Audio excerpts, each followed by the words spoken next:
whaawhelo ia tu ma le whaalolo tele la fo le nei tai au fo, o le vi inga lava le tātou tamai le langi, e le whaititia lea, a wā alo na whina ngā lolofo, whapena na tau si ai lo tau soi fua ma lo fo i ola whai fo ina.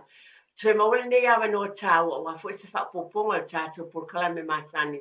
O le toi tepa le ainga, ia o whelava e mafuta mai e le nei tai au fo, o te whaafelo i atu ma lo whaalolo tele lava, i le swafa manu malo i Jesu Kiriso, le pa ia mal mamalu o le tātou o tinu i tupu mai, a me maua tele se io i maua iti. Whaafelo i mal whaalolo tele lava i nā i o tātou tua asina sina, mātua, whaaftai tele lava, whaaftai i le tatalo, whaaftai i le tāpua inga, whaaftai i le fisosoani, i te tonu o tātou ainga. Whaafelo i mal whaalolo fo i le nei taimi i le au whaingaluenga pa ia le atua o lo whanono manu o wālava le tala le e Jesu Kiriso, pe lava le atunu o lo whapena o na ngālulue ai mō tōvini a le atua, whawhelo i atu ma le whaaloalo, i le ngata oe o ngālulue i le nei vai taimi. E whapena aina fo i moe o manu malo lo pensione, ai ele mwhana ngalo i ate awa o lo moli mawina, to tele lava nisi e mi lava na i ele atulanga. A o whapena pe o na langolango sua ma tāpua i tonu o nisi o e kālesia pe lava na masani ai. E kālesia e se umalawa whawhelo i atu ma le whaaloalo. Ai mese la fo i te tonu o nuu nei pe o tunu i whafo pe o New Zealand, Australia o whelama. Pe o te tonu o tātou e kālesia o tātou nuu ia. O le whawhelo i atua i tātou e kālesia umalawa. O tonu o whatawhaitau langa i fia. Aftai wha malo le tautua i le atua. E o whalofo fo i whawheloa i ma le whaalolo tele lava. Pia lava e mafuta mai ai so se tafa le kolope. Atunu e mamao. Le atunu pele i Samoa pe on whapenao na maunga mai. A tātou whaasala launga. Whawhelo i atu ma le whaalolo tele lava. Vi ia lava le ali. Pia lava le tua le lalulangi e mafuta mai ai. Aptol whawheloa i ala tua te pai le ainga. Si o tātou atunu ne New Zealand. Ia atu na whapena aina fo inisi atunu oe umalanga e se mai Samoa. E whapito i ese tala ona e le mwhaina whaangaloina mantua nei porkalame o le toe tepa i le ainga.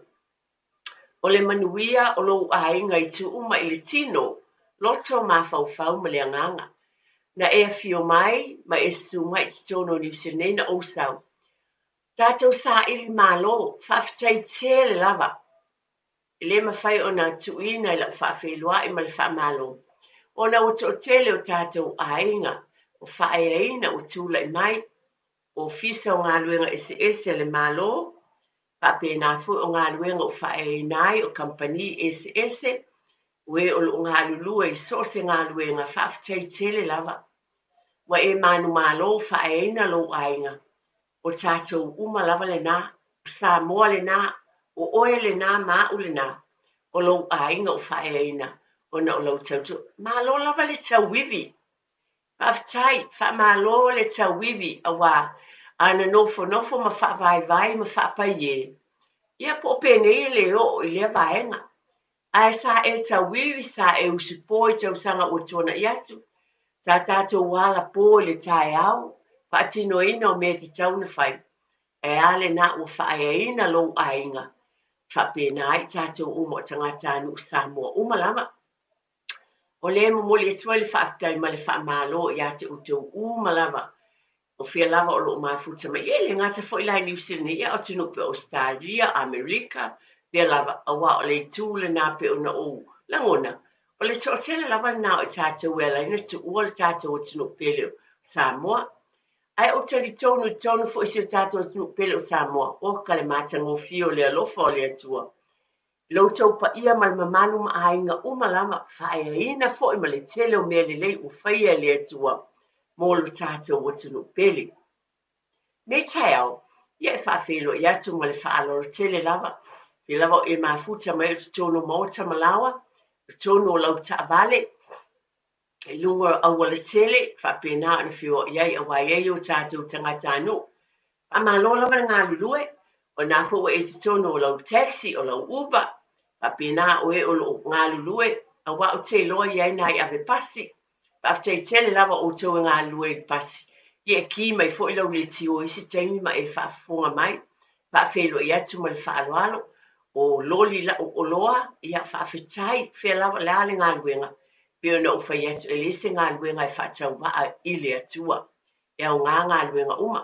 Pa malo i ena whai ngā luenga i le pō na pō, i tonu i o tau ainga i mōta malawa, whaafetai, whaamalo ngā lulue, o le whaamanatau awera wale tuati pa le ainga, ia tina, ba ai a whai esi whanau la iti ia o le pisa tamaiti, a ia tu wawa noa ia tama, ina ia mausa na malolonga a wapo, sa whenga i mga luenga, ia po o tina fo i sa whai ngā luenga, wai whapena isi ainga, e ese sifi ngā lulue ai, ia tamam tina, ia a whai fo o tina o manawa mai, ia tama whaamule se ba ai le whanau, ai se i malolo fo i le tina, le tō tepa i le ainga.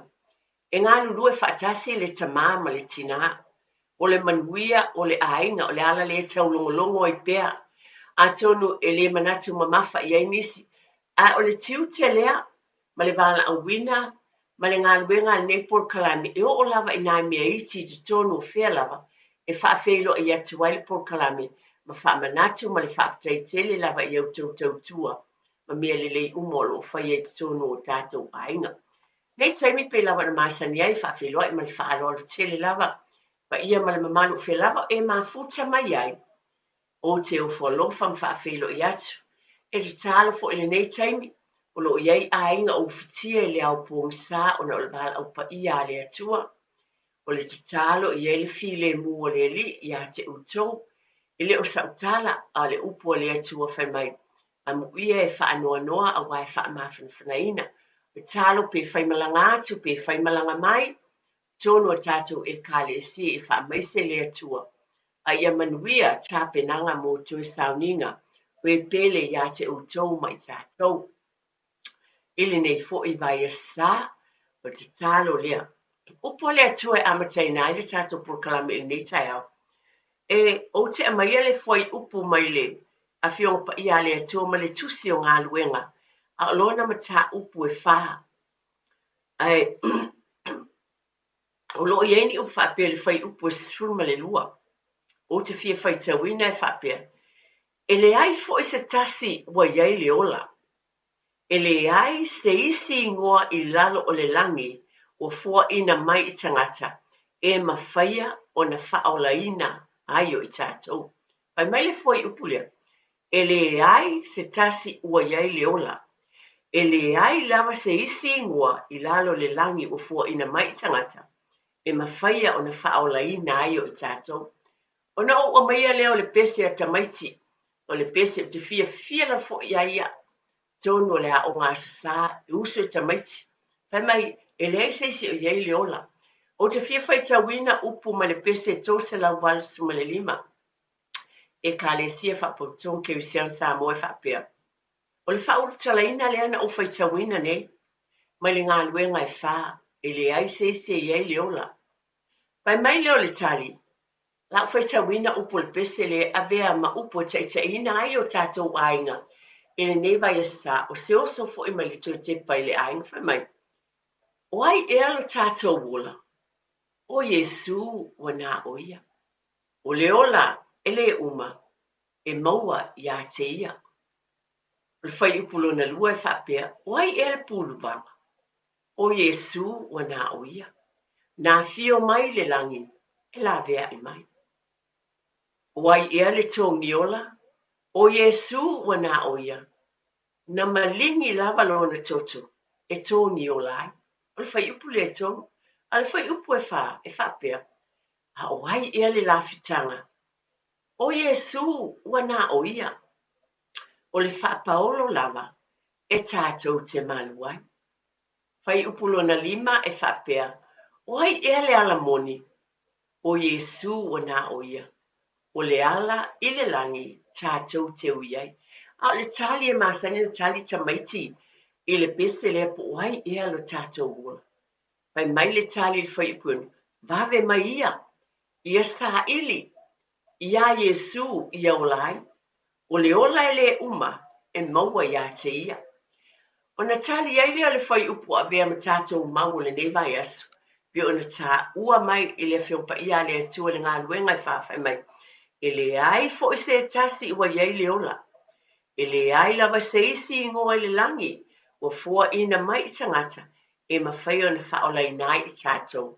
Ua nā o le suafa o Jesu Kiriso. O ia o le tātou wola. Amene. O le awhiongpa ia le ale atua, ma le vi inga o le atua e pepese ai pea, le whanau ese le mane o nipe se o te fia lava i ai foi, tono le o ngā sape au suina e tamaiti. Wai e alo tātou o nā o Jesu lava. Ia bea ia le whai maoso, o le toi tepa le ainga, lo ainga, e avatu le nepol kalame ili nei foi vai esa, o le upu o le atua, mai le ngā luenga lo na mata upu e wha, a lo na foi upu. E se fulu ma le lua. Paftai tele lava. Nei tai au pena o watu le taimi o tuanai. Le whawheloa e whamalo lava. Tatou ainga i o le tala maasani lava. Ai se tau o na whai pea. Mana tua, whaftai tele ta mama tina. Nā fwina e ala pō, tatou wala pō le nei tai au. E ave na ialo ma whanau. E abatu le whalea onga. Whamalo lava. Whamanatu lava ia tō te pai le ainga i tai au ua. Pa penei a le lava se taimi fai ai le tatalo ma le whaftai a Jesu lunga le laulau ai. Tono le tāvale. Oso lo tono le tāvale ia whapea te loa whawhetai Jesu i longa lofa moa. La le fai upu le naia o ina e oi ta mama tina i le whanau e vea matau loto. Wai ma whaina sui, tau sila fia o le mawhauwhau ta mai tite ese le matala. A e awa o ta ofi pe uma ele masina. Wa le tau te o i tae au uma li masol vaias. Wa tau loto e tamaiti le upule na. O le whamanatu a tau te pale ainga. Whamole mole mātua. E le o se talane. O lo u lavalangona ma lo u whaaloalo. O le te le e le nā taimi i le alwato le taavale. E mawhai o na maua se upu e tau loto ina e tamaiti. I o lātou loto i le laiti. So li tonu mai. E o ina mātutua e le mawhaina ngalo le whanau. O te wale mawina ea, e leo se talane. E taimi e te o le te leo o upu le whiongpa ia le atua e te maiti lātou te loa. Whawhetai lava. Tonu o le nātou te whaatinoina. I lo whaalolo te le whamanatu tuai. E mālo whawhetai. Ia o le talo ai e whawhetai Jesu. Ia o fwoi. Oi e i tai pe ala tu e piki mai. O solo fwoi le tāvale. Ia whai Jesu. Whai mai tātou lotu. Ia vai. A whai e whaalua na whai le aso. Ai vi maaso le vai aso. Oka. E uma ele vai aso o tātou loto le whanau. Le upua le atua. Ma le whamanatu pea. Ina ia whapena ona iei le alofa o le atua. Tau se whi au le le. E se lava awala le li. O te whamanatu ia te oe. Nasi o vaenga e te auha o le tama ma le teine. O le proklame tu e te pai le ainga. A oa o si au tama. A ua le ita fua i lisi tamaititi. Alofa. Don't bully. O le upule le wha o ngā i te lo tamaiti a. Pe te ia wala te fua whai wha o sa ti ngā i sesi. E le na al wha o lima. E ele upulea le ai. Nisi o taimi whai au le whai a fusau tala i sesi tamaititi. Alofa iai i lisi tamaititi. Ia a eba i atu e se a whaina o lisi tamaititi soso ni atu iai. O tiu tei o le toi te pai le ainga. E tau mo whai pēi a wala ese mataimi wha pēnei. E wha manatu o tuai i lo taupa ia mal mamalu. Wha pēna ina fo i lo ainga. Tau mo whai e pē wha manatu. I mo i wa te a tamaiti o mātu tuam whanau. A iei mea e maasani lava ia te au lava ia. E le tu wina. E tau mo whai lava e o lava le vaenga le kolisi. O fo ino mātu tuam. Tau mo whai lava o e wha manatu pe iai le tāua o le vaenga lea. Aua le whai a fua isi tamaiti. Pe aua le anga i upue e whai atu isi. Aua le whaati ngā. Pe whaaita fua isi tamaiti. E o ale o mātutua o nisi o lai. E lai le kolisi o nisi o universite o nisi o ngālulue. O lo o tau aveina pe lea mau. O se mea e te tau tu lou ma lo whaalo alo. E o lava ia i tātou ma le whaalolo tilna a se whamanatu lava. Ai ese le mane, tau te sila fia foi. Pe ona o avatu. Wa ese fo le mali o ne yasu. Pe o tamaiti. Sa ilo iai, e usta i o lātou mātua. E alo lofa fo i o lātou mātua. Ai pe ia te uia. Pe wasili e tuai i isi taimi o le mawhana whana ia ma le alo lofa o tamaiti. I mātua o mātua. Wa usi ta i fo i la tamaiti. I whaatonu ai a vatu e mātua o mātua. E le whape ne o uwhai atu. E le whaalongo tamaiti o lātou mātua. Pe le ai. A lo le nai loa le tele o taimi.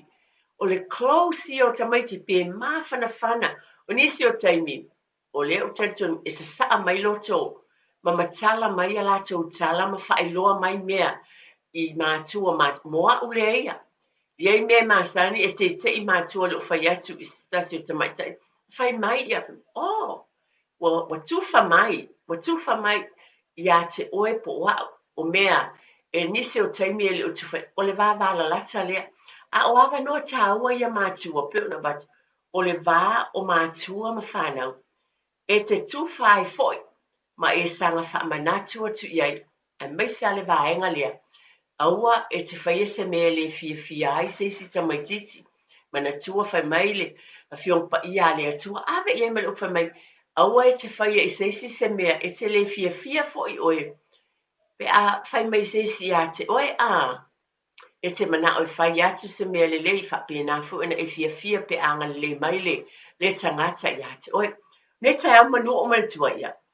Very good morning i sia wolia sia tama le olona ingoa o Christian Solomona.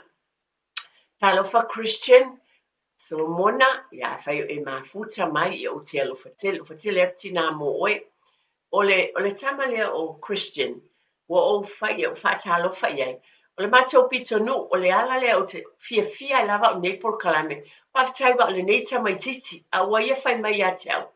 E nā te whaalongolongo le porkalame o le toi te pai le ainga. O le talamoni lea.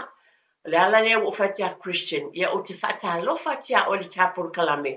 Le vai esafo. O le whiawhia le sfarailen tuana inei. Wa o te whiawhia te le o te au te savali. Savali randa poloka wai le leimo le wha malustino. Ia o savali. O sui le tū o waluanga iai. Wa nepi tonu ua lewa na o nofua ia o pe ona o whai. O lima sifuru nei tausanga. O walolo le si tu o te savali i me masani o na iei. O le playground na tamaiti. E whaisina mamao a walewa o te le tu e savali iei. A wala i sa masani o sa vavali e le whanau. Iaso o la aiti pe au o lea o ngā tūlanga lua. O mana tua lo le ainga lea.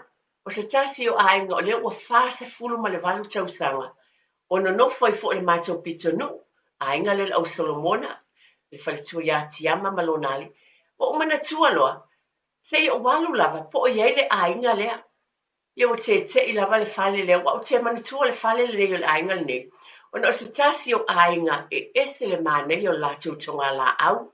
O se ainga fo i ese le mānei o se o lātou whale, ai mānei o tonga, olo o tui, ai tali mai nei mātua.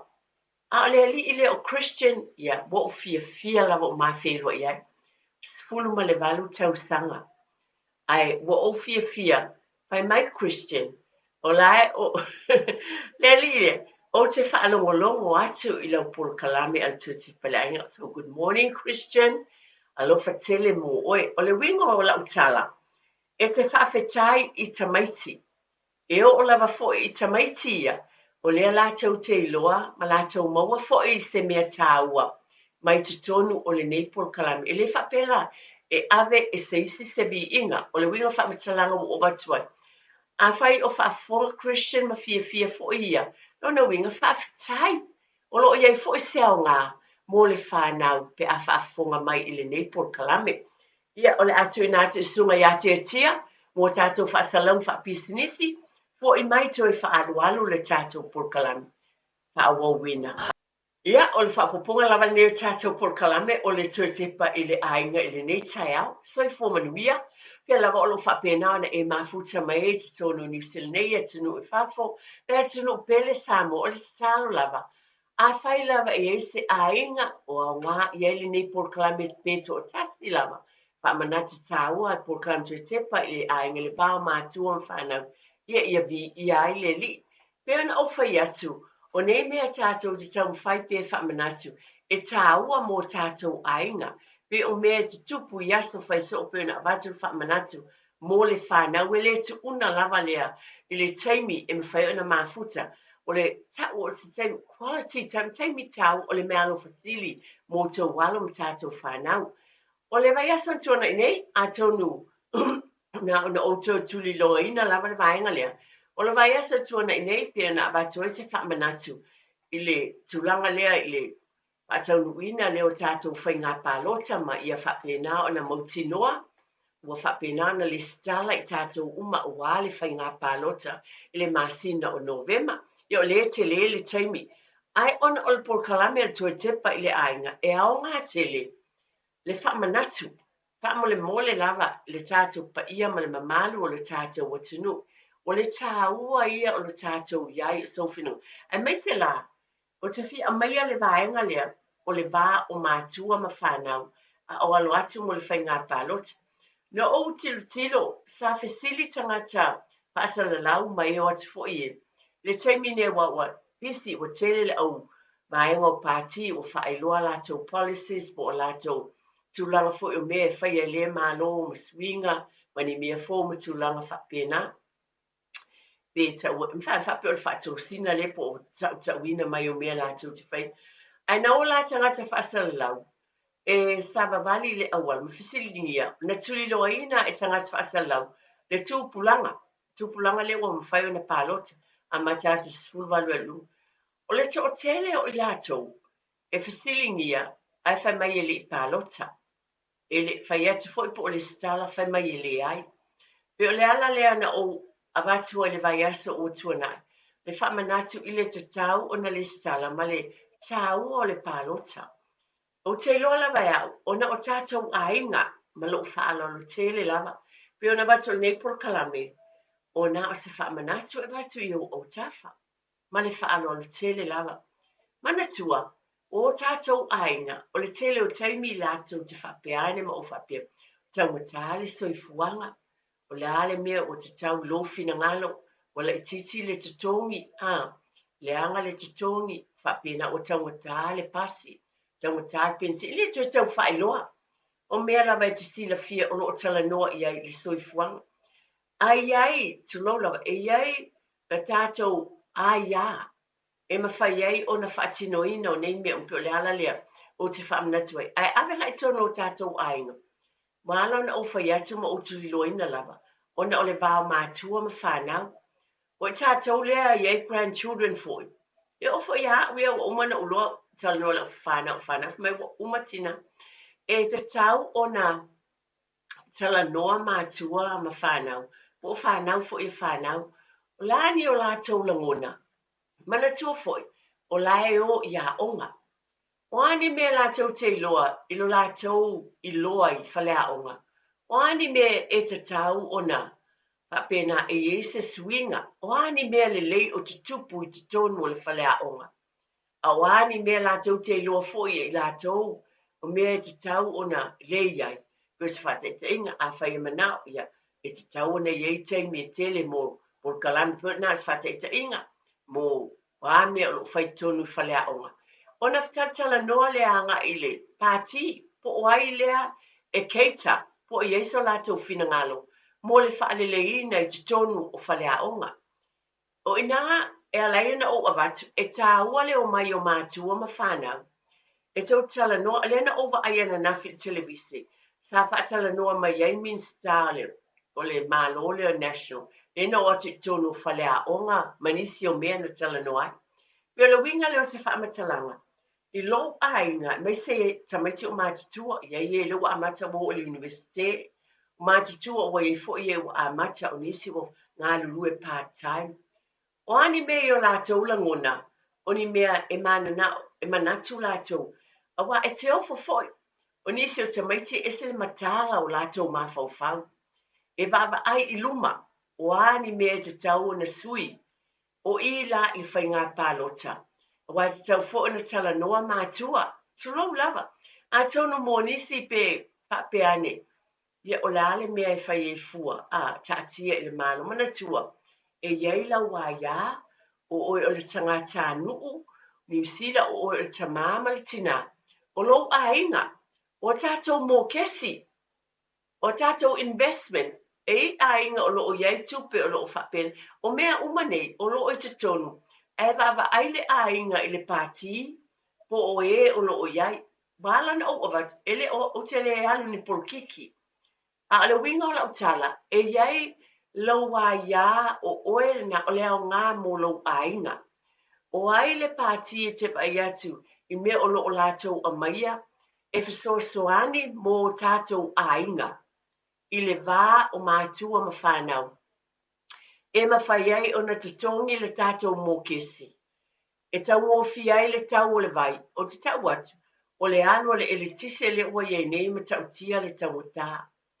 Ai whapena fo i ma le tau o le vai, o le ai ma se mea e tau ngofi e. O la o la wha manatu ma le o wha alo alo. E au ngā le o mai o mātua ma whānau a whānau. Ma lau fo i whānau e tala noa ia e le o pālota. Tu aia e o lo pālota. E wala na o manatu lava o tu e vatu vai aso le nei. Ma whala o e tele at pesa o tala. Ona wa ova ai atu fisilingia le to o tele o tamati. E le pālota. E le pālota mai o tele iloa. E le iloa e tamati. Lona winga ma lo whaaloalo lava na le tangi e le pūmati en valvalusia o le whau lo taupa ia ma le mamalu. Pai fo ia i tātou tu lou e le o listalaina i tātou pālota pe o na o avatu. O le manuia o tātou ainga ma le tātou no fuai New Zealand nei e iai le aia tātou te pālota ai, tātou te filifili ai. Wa i lātou nei o lo o te tono le patino mo le malo ma watu ai le tātou leo. Tātou te muli i lātou mea i lātou te amai whaatino e ne i avatu. O le whawhangu lātou te pele ainga nei vai aso e lei ma te tau o na ave sau fautuanga i lau whanau ma tau tala noa. E tala tā telefoni wha amon te tia na ia ia sei se fia vala au mai. E vala au mai e whaali so na fina ngalo ma le whaalo alo i le nei vaenga e vatu. E mwhai o na tufa mai foi awa e tā ua ia te au lawai le tala noa o tau i lo tau ainga ma fitu whaai awa le manuia o tātou ainga a le nā e iau tau a au mo tātou lima. Tau tala so a tātou tulo sao no so. O te tau tala so fo ia o le upule o le nā iau tau au la le wingo le whang ai alea. O lea i lau pālota. O lea i lau filifilinga. O lea ia te oe malau ainga malau whanau. E fitu whaai o tau mahalo ma whanau tala bo. Wa o lea ola i nei. O telefo i mea lātou te sila fia mai loa. O telefo i o ala ma whanau i e tulo. Lei sa whanau nisi o taimi pe fo o awia. Nisi o taimi o nisi o mea e whai mai e tulo lawa i ngana wha Britania e pālang. O tele malamala mai. Au te whaafitau te whisili i sea o whanau. E tau mai ma whaamalamalama i a te au winga o isi upuia ma isi talai e whai mai. A tono i nāle au ngā. Wa nisi o taimi e whaafitai i e o lawale sila fia ma le tamai le ngana wha Britania, le leitele ma le whaaloalo. Ai moa o nisi o taimi e iei a mai o tele malamalama i policies pe a tautala mai fo ia. Ie o tele e au ngā o te whisili le o whana o le ale wingo le pa amatalanga le ana a mai ele. Ele sui le o le. O le A2 New Zealand First Green Party wailawa National o Labour. E au ngā tele e tātou te whetu wha i ai matala noa ai le whaia le whainga pālota. O le tala mua le newa a e fia mana o whaia sau fina ngalo pa alia fo la sau langona i le vaenga. Le ase o ngā mō lo ainga. Mana tua o le tala noanga mo le manuia o tātou ainga pa aftai tele lava i nei vaenga uma i ese lava mea pe ona o avatu. Le mānaia o telonisi o whailo o tuina mai. O le vaenga lona lua o fia avatu i nei tā whamanatu i o tātou ainga. O le tūlanga le i tātou ngangana o le wala tamaile lo tamaiti. O le o te iloa fo i la whaafitei tele lava tātou tutonu o loa o ina ai ma whaongaina tātou ngangana tātou e kālesia whaafitei tele lava wa o ngā sā ma mea uma o lo whaia. ai o mai ele o lo tamaiti po e kalesia o lo tautala ia ale winga o lo tala mo tātou ainga uma lava mo tātou tangata anu uma o lo langona le tote pai le ainga o le whaamanatu i o tau walo ma lau fo i whanau le whaongaina te tau o le tātou ngangana. Ngangana o upo te tau o na tautala i tamai ma le whaaleo ina ia sa o le whaaleo ina e tamaiti o le tātou ngangana i upo e tautala ai. E te leani si o upo fo ia peiwa slang wa whai tala noa tamaiti wa le whaamamawhaina le mea e tau nei pe upo le tātou a me tātou a le winga o le tala o le whaaleo ina. Winga o le tala, ia tātou tau mo whai ma le whaalo le tele. I tonu o tātou ainga. Ma nei ia o nei fo i taimi e ese le leo tā tele a onga a mata. Ma sena walu le a onga a mata leo le a tātou tupulanga. Ese le ma nei o te ba ai fo le a mata o le o ina mai o le soifua. A o ina o tamaiti le tātou ngangana ma le tele whaaptei tele i tonu e kalesia lea e kalesia o lea nu o lea whaapotitonga mua onga a mata o loa o ina le ngani Samoa. Ai pēla wana o abatu.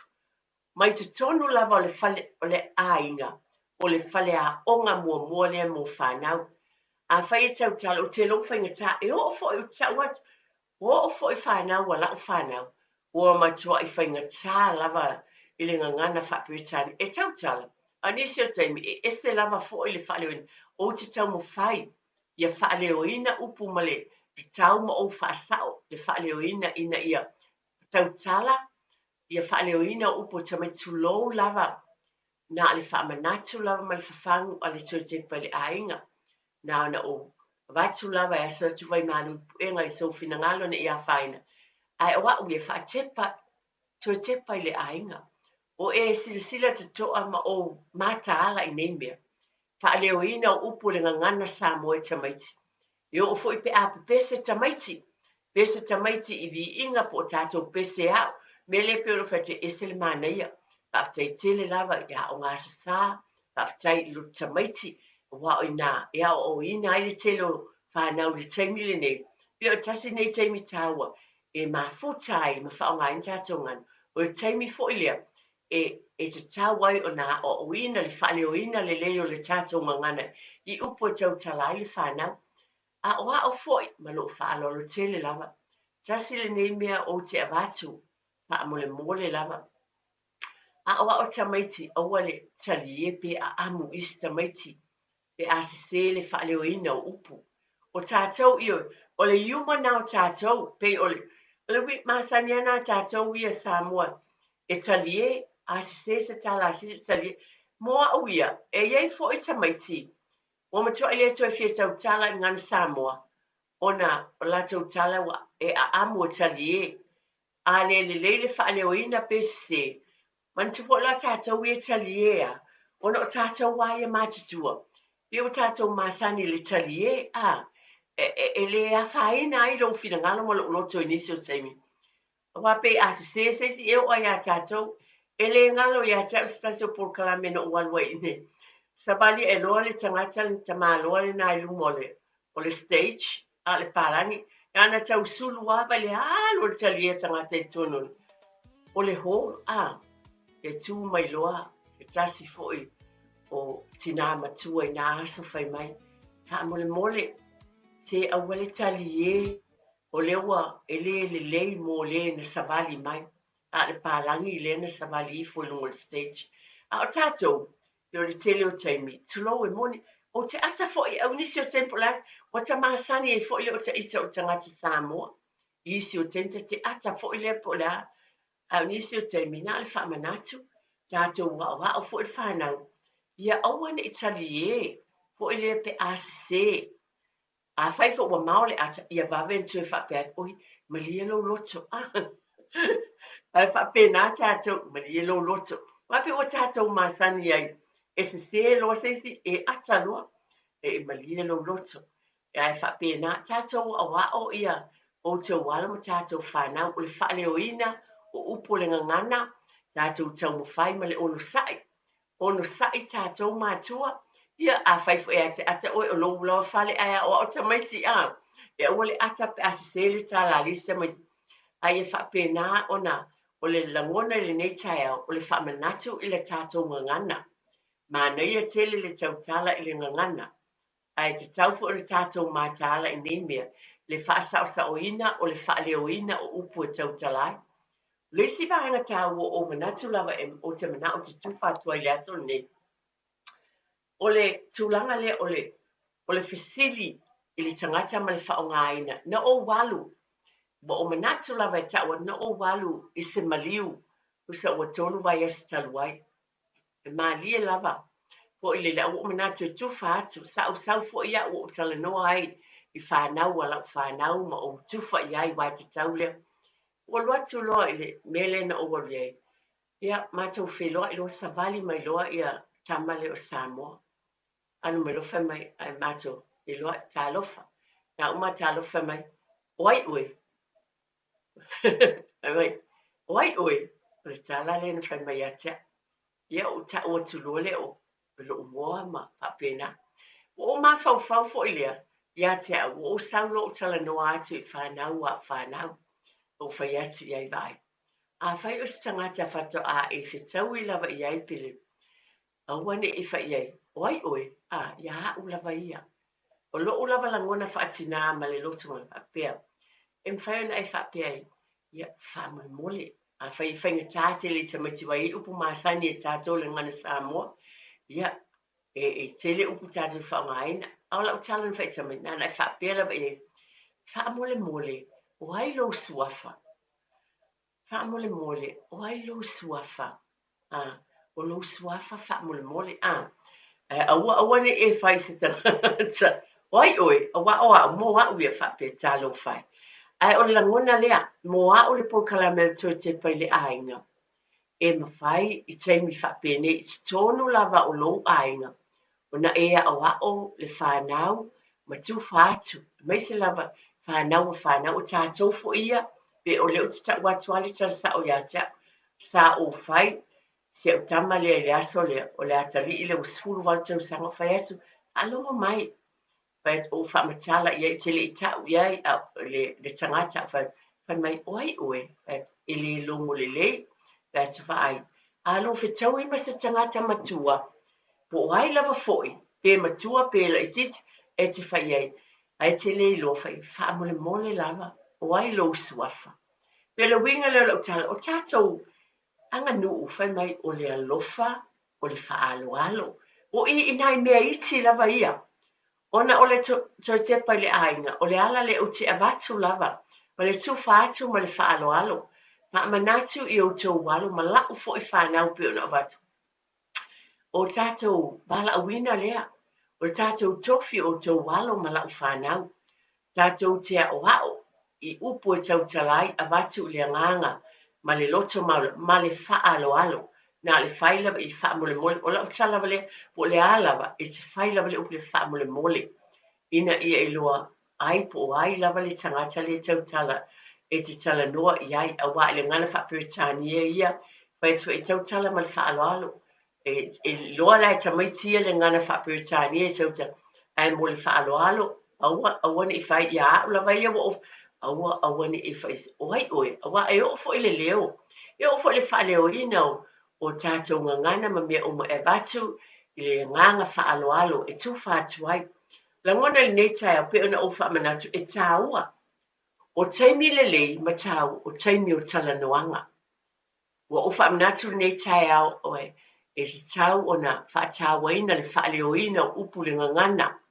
pe ona o avatu e le o le tai le tai tale fia a pe ringo le tala e tauna e whaamanatu i tamaiti le whaaleoina o le upu o le ngangana ina ia lātou loa na whaonga ina ia le leifo e fsosani mo lātou a tau tasfo i le mele o tuati ese le māneia whaafitai e tonu o tātou e kālesia ulo o tau mawhai e le fo la ufai ngā lue ngā lea tua manai whai a onga ia mā onga a mata ina ia o ina lava ia alo mawhanau i le tau tala i le tātou ngangana i le mea e te tau le le matala whiangai le whaongaina o upu ma le taimi whaongaina ai o upu whaaloalo, whawhataitele pe o tasia tūlanga, e se lo fia i nai tamaiti, savali ane o taluma pe whaise to nai, le e kālesia wha mai tūlou, o whea lava, tūlanga whapena,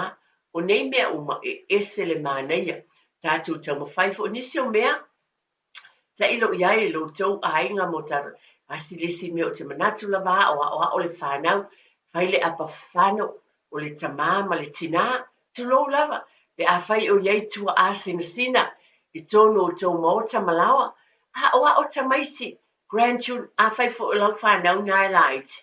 Ia, malo whaalo alo a wete ita.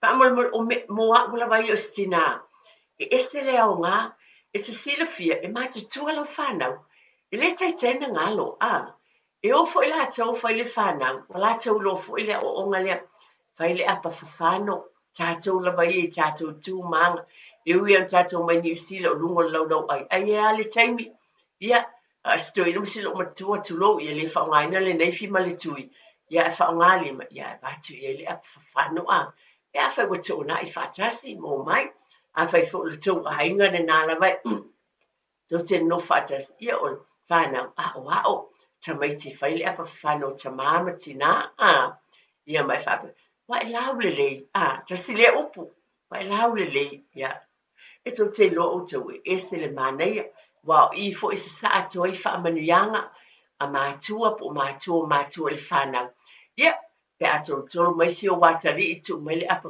whano i o luma, ia, e tafi o a ao, ia, whapena fo o na watu ma batu le wha manuianga, o nei mea oma, e ui tātou motu mai ma le pā ma le tātou o tinu i Samoa, a ia te a ulawa ia, i lo wha alolo tele, o te tau mo whai lava, e wha manatu pea, pe ona o avatu, a whai ele talia ina, ele ai se a whaina, ai mo a whai e se a inga, e talia ina ma whaonga ina le nei whautuanga, ia, vi ia le li, e o ngā tele lava o le o te loea, e ese le mata mo fie, pe a whaatino ina o nei tūlanga tāu e tonu o tātou a inga, i lea o ina leo le whanau, ai me se ia tū, maanga le tātou o tinu, o le whaia leo le apa whano, mo nai tua a sina, po lo ta maa fo i malo tina, a e whaafunga mai fo i o se tama po se, a tali i talabo se a finu netain, ia ai li ma sana whai se apa whan, a me le surprise ai dad ma mam le sa, po se te i au e tolo atu ia, ia, te tafi lo au, ia ese le manei, tata tala noa wai, e maneia o lo wha manatu pe tatu teo, ese mai, motu mai male pā e a fio mai ia tinu i whafo pe o ne a fio ati nisi o tinu. Ai tuli loa ina pea, o whatawa ina pe lo tau whinangalo pe o na o awatu. E whaleo ina o upu whasa o le tātou ngangana. Tau tala, ia ua pe fuile le e slang whapuritania ia upu tau tala i tātou ngangana. A o le nā ia te oile sila fia male loa, e whasa o sa o ai upu e tau tala i le whanau, whapenanu whaongain, au fo ina ima ma, au fo i te ata pe a se, e whaaleo ina, ai te tala noa lava. O le anganga lava i o le polkalame, a le whaaloalo ma le tau whaia ne le tina. O ni nai whaamanatu, e tu o tupe i o tafa. Ai pe ona o bate o loo ia te o tau le sila fia ma le iloa, a le whaaloalo lava ia, e avatu ai nai whautuanga i tu umalava mana tuape ona watu. Le tāua o le pālota, ma le tau tāla noa, ma lau whānau, wape ona o batu. E te manao ia le leile titongi, e te manao ia manuia le a o ngā le whānau. O nei mea umalawa, o lau pālota, ma e o lo tula i mai le malo, e i mai le tali, e tau la o nau tau tāla no, whamanatu ta maiti le ala tau tāla no ai.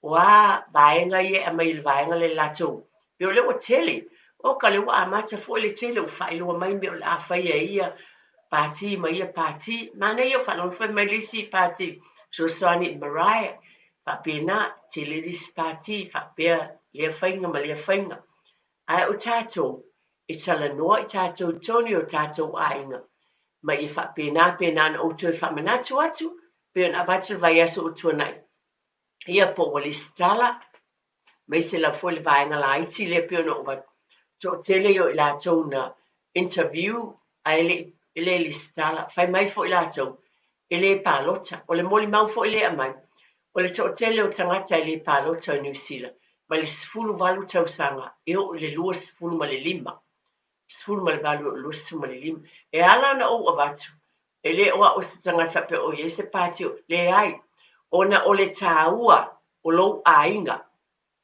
o te tono o lou ainga ma le tanoanga le tau ainga tau te sila fia ai le pati ma tangata ma mea o lo latou o mea e mawhai o na fisosoani mo le manuia o tātou ainga e vā o mātua ma whānau wai tele ia me o mai e o ngā mua o ngā tamaiti tele me o e o ngā mo tupe o te tongi o whale o le te tongi o le whalwhai ngā luenga o le tau o le soifuanga i le aso ma le aso o le ala le tau wailo tau tala noa ma le whānau e winga i leo seisi tū lea laina avatu to te pai le ainga e iai lo tau sao tāua whamanatu atuai ma le whaalolo tele lava i te tonu o tātou ainga ina ia tala noa ina nei vaenga uma tāua whaftai tele lava muli atu whaftai tele lava la lava se upu o whaale tonu fo ia me le tina i whaamulmole tia inu le aina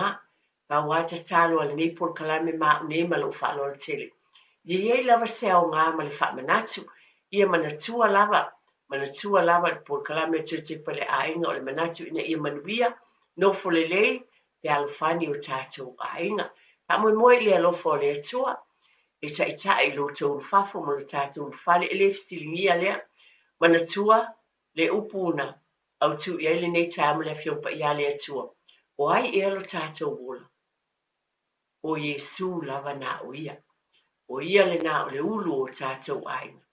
Na te iai o ia tai lo fafu ma lo fale. Ia o le tala le nei aso ia manuia lava o tātou ainga. Ia manatua lava i o tātou ainga. Pa mua le atua. Ia whaatai tele lava mo le taliaina o au. I nei tai au fio e whaafonga masisila mai e. Le alofa o le atua e manuia i o tātou ainga. Saimalon fina ngalo alofa. Ia tātou tui whilo e fo le vai aso mua. O se is whaapoponga tātou por kalame o te pai le ainga. Ai mo nei te manatua. O le atua. O le tamaia o ainga o malava. Ia so i fua whaatai tele lava i lo sunga tia. Nuia le nei aso.